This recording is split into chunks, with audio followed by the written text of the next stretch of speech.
वन्दे बोधमयं नित्यं गुरुशङ्कररूपिणं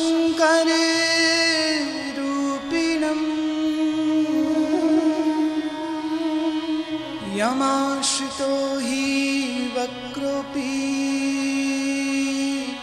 चन्द्र सर्वत्र वन्दिते।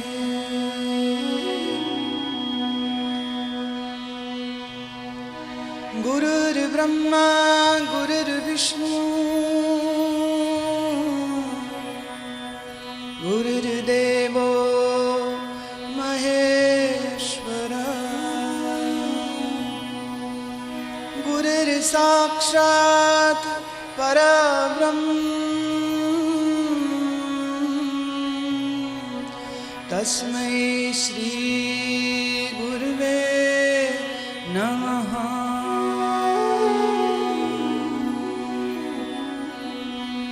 हरि हरि ओ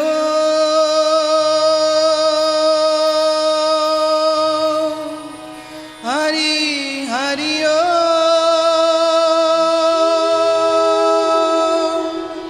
हरि ओ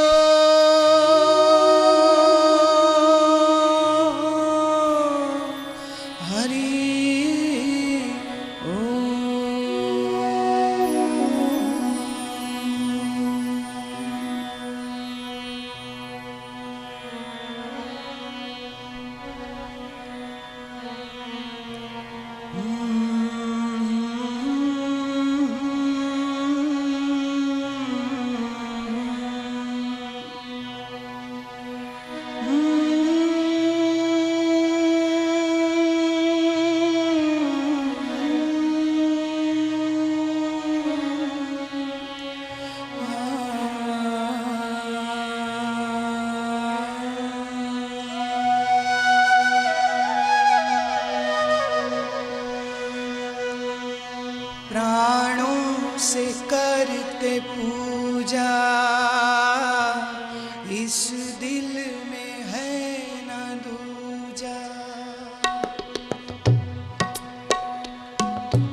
से करते पूजा, इस दिल में है न दूजा। प्राणों से करते पूजा, इस दिल में है न दूजा।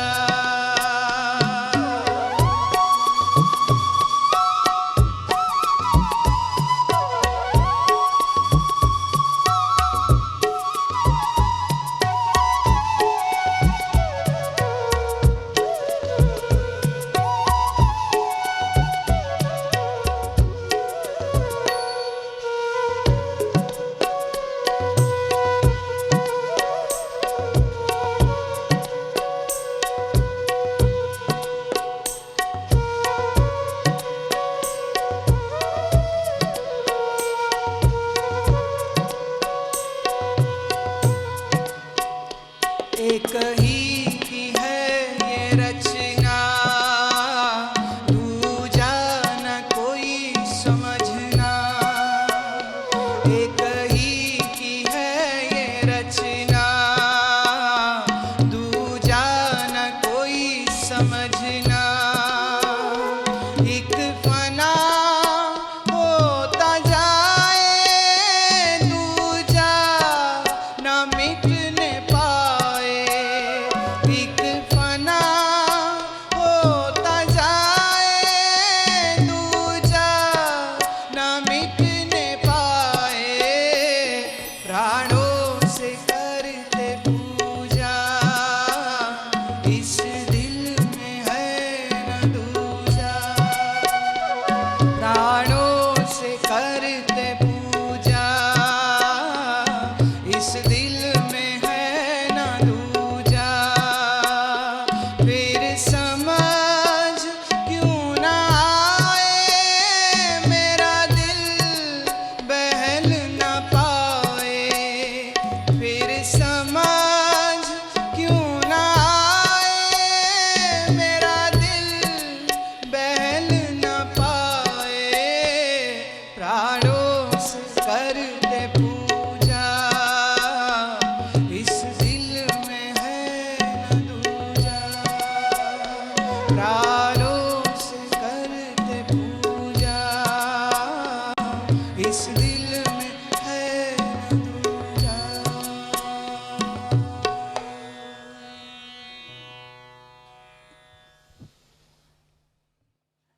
धूप दीप अगरबत्ती ज्योति, इसको चढ़ाया तो क्या चढ़ाया?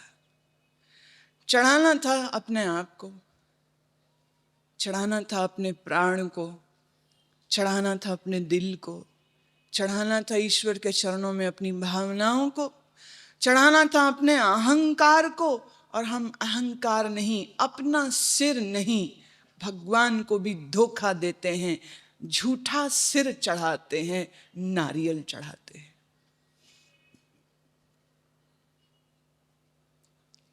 कहा नारियल क्यों चढ़ाते हैं?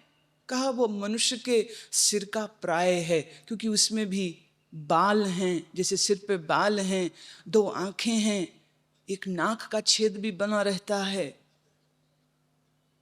जैसे मनुष्य के खोपड़ी के अंदर मगज है, इसी तरह से नारियल के अंतर में भी गिरी है, और उस गिरी में जल है। साइंसदान कहते हैं हमारे इस मगज में, हमारे दिमाग के अंदर ग्रे मैटर होता है, तो वो ग्रे मैटर का प्राय हो गया नारियल का वो पानी। तो सिर न चढ़ाया, नारियल चढ़ा दिया। पर याद रहे, कर्मकांड क्या कहता है, मुझे उससे रत्ती भर भी लेना देना नहीं है। मैं तो वो बात कह रही हूं जो बात गुणी जनों ने, भक्त जनों ने महसूस किया है।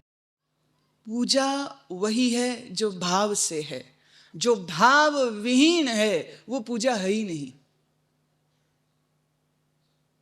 जो भाव विहीन है वो पूजा है ही नहीं। अब भाव विहीन पूजा में तुम चाहे 1.25 लाख लड्डू चढ़ा दो या 1.25 लाख नारियल चढ़ा दो, क्या फर्क उससे?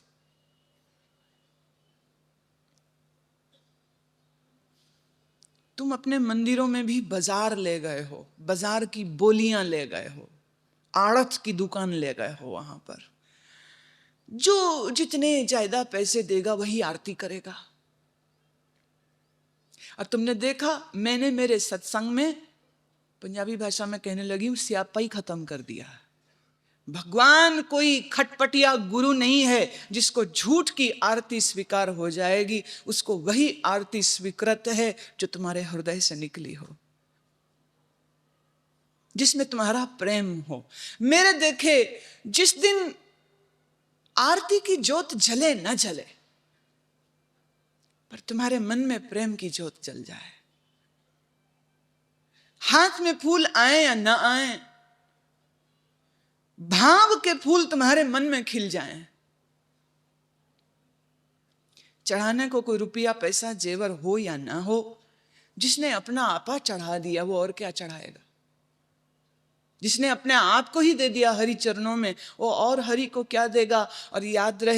और याद रहे चाहे वो कृष्ण हो चाहे वो राम हो, उन्होंने सदैव विदुर का भोजन स्वीकार किया है, दुर्योधन का नहीं। लेकिन आज के मनुष्य दुर्योधन बन करके भगवान को, गुरुओं को रिझाने के चक्कर में पड़े और वो भूल गए इस बात को। वो भूल ही गए इस बात को कि कृष्ण के पास न्योता था दुर्योधन का। बड़े महल, बड़ा भोजन, बड़ी शान से खाते, पर कृष्ण के अपने घर में कोई कमी होती तो जाता दुर्योधन के घर। वो तो खुद शहंशाह है, वो तो खुद द्वारकाधीश है। उसने क्या नहीं देखा जो दुर्योधन उसको दिखा लेगा। क्या है ऐसा विश्व में जो उसका नहीं है? सब तो उसका है। ऐसे कृष्ण को दुर्योधन कहता है मेरे घर भोजन करिए, और विदुर वो कहता है मेरे घर भोजन करिए। बुरा नहीं मानना, आजकल के खटपटिया गुरु होते तो दुर्योधन के ही जाते, पर वो तो कृष्ण थे, वो तो मुरली मनोहर सांवरे थे, वो विदुर के जाते। पंपासुर क्षेत्र में न्योते हैं श्री राम को बड़े बड़े मंडलेश्वरों, बड़े बड़े महंतों, बड़े बड़े आश्रम के मालिक जो हैं, ऐसे साधुओं, ऋषियों और मुनियों का। लेकिन राम चुनते हैं शबरी की कुटिया में जाना। राम नहीं जाते, जबकि शबरी में न कोई गुण है, न कोई रूप है, जाति से भी नीची है। जाति प्रधान तो आज भी इलेक्शंस होती हैं, तो उस समय क्या हाल होता होगा सोच के देखिए। जहीं इलेक्शन आया तहां जातियों में पूरे समाज को बांट देते हैं। और मूर्ख हैं फिर हम सब लोग, जो इन महामूर्खों के फुसलाने पर हम फुसल जाते हैं। श्री राम शबरी के जाते हैं। श्री राम ऊंचे ऊंचे अटारी वाले आश्रमों, अधीशों के नहीं जाते हैं, पर उसी राम को पूजा करने वाले, वही राम की भक्ति करने वाले, वही राम जी की रामायण पढ़ने वाले और पढ़ाने वाले और कथा कहने वाले और कथा बोलने वाले आज पूजा रावणों की करते हैं, शबरी की नहीं करते, निषाद की नहीं करते। क्या जमाना, अद्भुत। अब हम ऐसी खरी बात बोल देते हैं तो कई दफे लोग चिढ़ जाते हैं, पर तुम चिढ़ो तो अपने घर में चिढ़ो। घर में बैठे कोई चिढ़ता रहे तो उसके लिए मैं तो कुछ नहीं कर सकती।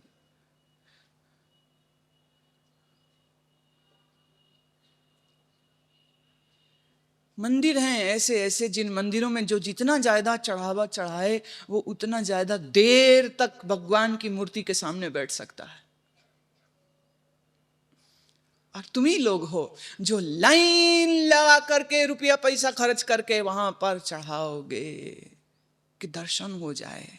आज ठीक से समझ लेना इस बात को, ठीक से जान लेना इस बात को कि अगर तुम भावपूर्ण होकर, श्रद्धा पूर्वक होकर, मंदिर कोई ना हो, तीर्थ भी कोई ना हो, मात्र अपने घर में बैठे बैठे पूरे भाव से प्राणों की पूजा कर दो, अपने प्राण ईश्वर के चरण में चढ़ा दो। जो सर्वव्यापक है वो तुम्हारे हृदय में भी है, जो तुम्हारे हृदय में है उसको कहो, हे प्रभु सब कुछ तो तेरा, पर फिर भी चढ़ाने का भाव है मेरा, तो मैंने मुझको जो कुछ मेरे पास है वो सब आपके ही श्री चरणों में समर्पित किया। तन तेरा था तुझी को दिया, मन तेरा है तुझी को दिया, धन तेरा है, बाकी सब धन मेरा, उसमें से 5, 10, 20 हजार रुपए या कुछ लाख रुपए निकाल करके भगवान के गले में डाला है, बाकी सब तो मैंने मेरा बचा लिया। अरे बचाते क्यों हो, सभी तो दे दो, देने ही लगे हो तो सब दे दो।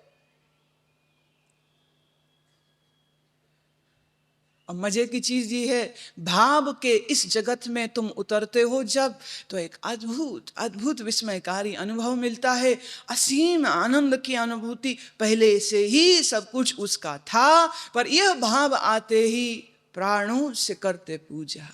पर ये वही कर पाएगा जिसके दिल में न हो दूजा, जिसके दिल में संसार और संसार की दौड़, पुत्र कलित्र ग्रस्त के फासा, होन न देई राम के दासा। जिसके हृदय में दूसरा दूसरा ममता है, दूसरा दूसरा विचार है, वो प्राणों की ये पूजा नहीं कर सकेगा।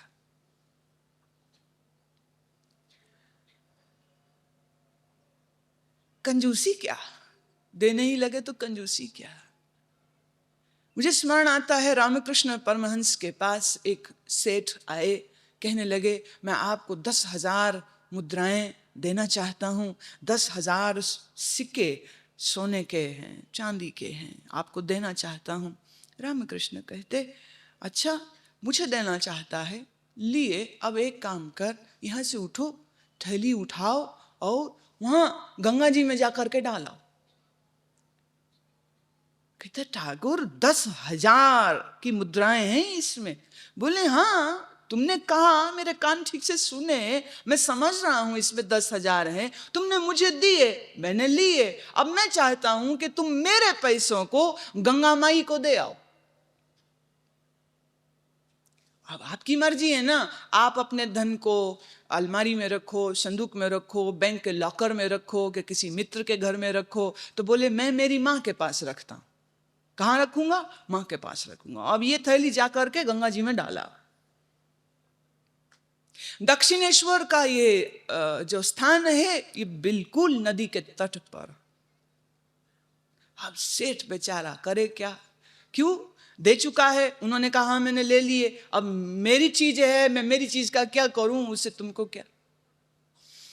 जाना पड़ा, बड़ा दिल दुखा, कौड़ी कौड़ी जोड़ी है, कितने कठिनाई से। और सोचा था कि जब दूंगा 4 बंदे देखेंगे, और 4 बंदों के सामने जब मुझको रामकृष्ण पीठ ठोकेंगे कि इतने पैसे तूने मुझको दिए, तो पूरे शहर में मेरी चर्चा हो जाएगी। और यहाँ तो बात ही उल्टी हो रही, गंगा में डालो, नदी में डालो। मरता क्या ना करता, 10 जने बैठे हैं, अब ना नुकर भी नहीं कर सकता कि तुम जैसे पागल को मैं देता ही नहीं, मैंने वापस लिए, दे चुके तो दे चुके। गया गया गया, वापिस ही नहीं आया। रामकृष्ण कहते अरे कब का गया, वापिस नहीं आया, थैली फेंकने में वक्त ही कितना लगता है। तो रामकृष्ण अपने आसन से उठे और नदी के तट तक गए, और क्या देखते हैं वहां सेठ जी एक सिक्का निकाले, गंगा में डाले, ले गंगा माई, फिर दूसरा निकाले, ले गंगा माई, तीसरा निकाल, और 10,000 सिक्के हों जिसमें कितना वक्त लगना चाहिए। उसका दिल दुख रहा है, उसका दिल दुख रहा है। रामकृष्ण तो ठहाका मार के हंसते हैं और कहते प्यारे, भेंट करना इसको नहीं कहते हैं, दान करना इसको नहीं कहते, जिस दान के करने में तेरे दिल में इतना दुख हो रहा, दान तो कहते उसको जिसको करके प्रसन्नता हो। देखिए मैं फिर थोड़ा सा लेकर चलती हूं आपको महाभारत की ओर। जब कृष्ण ने शिशुपाल को मारने के लिए सुदर्शन चक्र चलाया, तो कहते उनकी अंगुली कट गई, खून बहने लगा। खून बहने लगा तो युधिष्ठिर, अर्जुन, 5 भाई, भीष्म पितामह, विदुर जी सब थे वहां पर, और सब कहते दौड़ाओ, वैद्य को बुलाओ, दास को बुलाओ, इसको बुलाओ, उसको बुलाओ, अरे अंगुली कट गई है। और द्रौपदी आओ देखा न ताव अपने आंचल को फाड़ा, पट्टी बनाई और दी लपेट उसकी अंगुली पर। बाकी सब इंतजार कर रहे हैं कि फर्स्ट एड बॉक्स आ जाए, डॉक्टर आ जाए, वैद्य आ जाए तो वो देख लें, लेकिन द्रौपदी से कृष्ण की अंगुली से रिश्ता हुआ रक्त ऐसे था जैसे उसके अपने दिल में से खून बह रहा। अपनी आंचल फाड़ करके लपेट देती है और कृष्ण मुस्कुराते हैं, कनखियों से देखते हैं द्रौपदी को और मुस्कुराते हैं, और देखते हैं राजमहल में भरे हुए उन सभी लोगों को जो बड़ा दम भरते हैं कि कृष्ण हम तुमसे प्यार करते हैं, लेकिन प्यार परखने का मौका ऐसे ही होता है, परीक्षा कह के नहीं ली जाती। परीक्षा कई स्कूल की परीक्षा थोड़े है कि पहले ऐलान होगा कि 15 मई से एग्जाम शुरू होंगे। प्रेम में परीक्षा कब हो जाए पता भी नहीं चलता है। अकस्मात सडनली कुछ ऐसी स्थिति हो जाती है और चूकने वाले चूक जाते हैं और द्रौपदी जैसे तर जाते हैं। पट्टी लपेटी तो कृष्ण ने उसका हाथ पकड़ा और कहा, कृष्णा ये मेरे पे उद्धार रहा, ये जो तूने आज अपने आंचल फाड़ के मेरी अंगुली पे पट्टी लपेटी है ये मेरा उद्धार है, और मैं इस उद्धार को सूद समेत चुकाऊंगा। और चुकाया भी। जब द्रौपदी का चीरहरण होने जा रहा है तो दे साड़ी पे साड़ी पे साड़ी पे साड़ी पे साड़ी पे साड़ी कहते अंत नहीं हो रहा था कि जिसकी भुजाओं में हाथियों जैसा बल है वह दुशासन चूर चूर होके पसीना पसीना होकर के गिर गया, लेकिन द्रौपदी को नग्न नहीं कर पाया था वो। भाव मैं देखती हूं लोग जब मंदिर में जाते हैं तो जो भी उनकी थाली में सामग्री होती है, अब ढंग है, फूल चढ़ाने का भी ढंग है। वो तो फूल भी ऐसे फेंकते जैसे पत्थर मार रहे हो, और कभी कभी ऐसे ही फूल चढ़ाने वाले जब मैं इनके पाले में पड़ जाऊं कहीं, मैंने अवसर ऐसा हो कि मेरे बहुत नज़दीक हैं, हम उनके घर में हैं, या जो भी समझिए स्थिति ऐसी कि वो पास में हैं, तो अब हम बैठे हैं तो वो फूल जैसे वो होली में गुब्बारा नहीं मारते, आंख में लग जाए कि चोट लग जाए। फूलों की भी भाई बड़ी चोट होती है। फूल चरणों में चढ़ाए जाते हैं, माला है तो गले में पहनाई जाती है, पर फूल भी मुंह पे मार रहे हैं, और वो अक्षत हैं तो अक्षत भी वो भूल ही जाते हैं कि गुरु माँ जीवित है। उन्हें लगता गुरु माँ जी तो मूर्ति है, अब जो मर्जी कर लो। अब तो कहना पड़ता है क्या कर रहे हो, ये कोई तरीका है करने का, ऐसे करते हैं। अब कभी मंदिर जाने का अवसर हो तो मेरा सुझाव है तुम ऐसे समय पर जाना जब वहां लोग ना हो, भीड़ ना हो, और ऐसे समय पर जाना जब वहां पंडा भी ना हो, वो भी बड़ी खोपड़ी खाएगा तुम्हारी। और अगर बाहर के मंदिर में संभव नहीं तो अपने घर में जो तुमने मंदिर बनाया है या चित्र रखे हैं उसी मंदिर में ही पूजा करना, पर भाव से करना। कि जब ज्योति जलाओ तो जलाते समय इतनी सजगता से, इतनी नाजुकता से, विद ग्रेस। फूल चढ़ाओ तो ऐसे जैसे वो फूलों में प्राण हैं, और तुमने जोर से पटक दिए तो शायद फूल चिल्ला उठे, आह दर्द हुई। कि जब तुम अक्षत चढ़ाओ तो अक्षत भी ऐसे रखो कि उसमें भी प्राण हैं। समान प्राण तो विश्व की हर वस्तु में व्यापक है। जैसे कांच की कोई चीज हो तो तुम उसको जब मेज पे रखते हो तो कितने ध्यान से रखते हो, कि जोर से रखा तो टूट जाएगा। स्टील का गिलास हो, चांदी का हो तो कैसे भी रख दो चलेगा, पर कांच का गिलास हो तो आप बहुत ध्यान से रखते हो कहीं टूट न जाए। और याद रखिए आपने पहले ही हिंसा कर दी उन फूलों को उनकी जड़ों से जुदा करके, ये बहुत बड़ी हिंसा है। यह भी एक तरह की हिंसा। अब कम से कम तुम उनको अगर ईश्वर चरणों में या गुरु चरणों में चढ़ाने ही लगे हो तो पूरी श्रद्धांजलि सहित चढ़ाओ। फूल रखो तो ऐसे कि जैसे फूल बोल रहे हैं और फूल प्रसन्न हो रहे हैं कि अच्छा ही किया, वहाँ डाली में लगे लगे और 4 दिन में हम मुरझा के गिर जाते, धरती में मिल जाते। अच्छा ही किया, हम तो चल के न जा सकते थे गुरु के पास, तुमने हमको वहाँ से निकाला, गुरु तक पहुँचाया, गुरु के चरणों का स्पर्श मिला है। फूल भी जैसे धन्यवादी हो रहे हों। बोध गया में जिस वृक्ष के नीचे बैठ करके बुद्ध को समाधि प्राप्त हुई है, उस वृक्ष को बौद्ध धर्म के मानने वाले बुद्ध का ही रिप्रेजेंटेटिव जानते हैं। कंबोडिया में, थाईलैंड में तो ऐसा भी देखने में आया कि बुद्ध की मूर्ति नहीं बनाई, सिर्फ बुद्ध के उस वृक्ष का चिन्ह बना दिया गया या मूर्ति बना दी गई या कार्विंग कर दी गई पत्थर या लकड़ी में, कि वो बुद्ध का वृक्ष जैसे बुद्ध हो गया।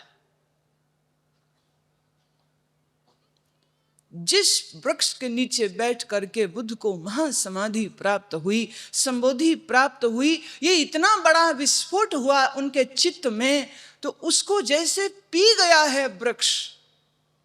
कभी अवसर मिले जाने का तो मात्र शांत होकर के आंख बंद करके ध्यानस्थ होइएगा। अगर आप ठीक रिसेप्टिविटी में होंगे तो उस विशेष घटना को आज भी महसूस कर सकोगे, 2500 साल बाद भी महसूस कर पाओगे। पर लोग इतने पत्थर हैं, इतने इनर्ट, इंस्पिड एंड इनसेंसिटिव।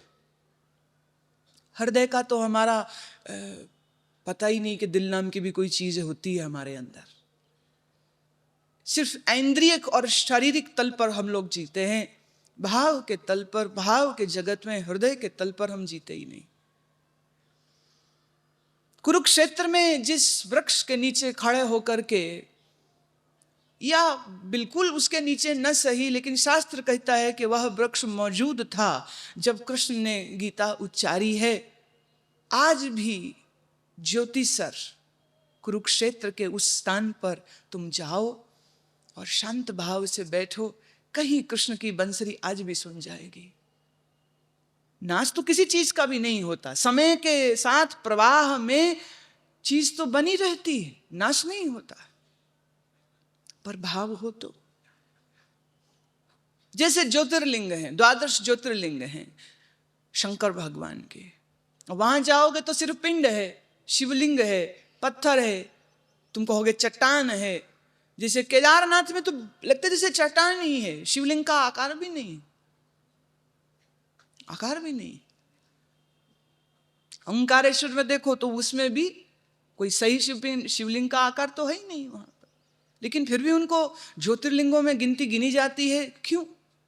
इसलिए नहीं कि वहां पर शिवलिंग है, बल्कि इसलिए भी नहीं कि वो मंदिर है, बल्कि इसलिए वो तीर्थ है क्योंकि वहां पर बैठ करके आप शंकर जी से अपना संबंध स्थापित आज भी कर सकते। ऐसे ही मानस सरोवर, ऐसे ही अमरनाथ। मानस सरोवर तो महादेव का चुना हुआ स्थान है, यूं कह सकते द रेजिडेंशियल एड्रेस। हिमालय की इन्हीं चोटियों पर भोलेनाथ का कहा वास है। अब ऐसे तुम जाओगे तो तुम कहोगे यहाँ तो झील है, मानस सरोवर झील है, पर्वत है, बर्फ है, शंकर जी तो बैठे दिख नहीं रहे हैं। अब शंकर जी को देखने के लिए पहले तुम्हें अपने आप को देखना होगा। शंकर का दर्शन कर सको उसके पहले तुम्हें अपनी दृष्टि ऐसी दिव्य बनाने की आवश्यकता है कि भावना से, प्रेम से, श्रद्धा से तुम अपने अंतर एकाग्र चित्त हो करके ध्यानस्थ अगर तुम हो सके तो ध्यानस्थ जो रहते हैं ऐसे व्यक्ति मानस सरोवर अथवा जो जागृत तीर्थ हैं वहां पर जाते ही महसूस करते हैं, बात कर सकते हैं, दर्शन भी हो सकता है, कोई बड़ी बात नहीं है।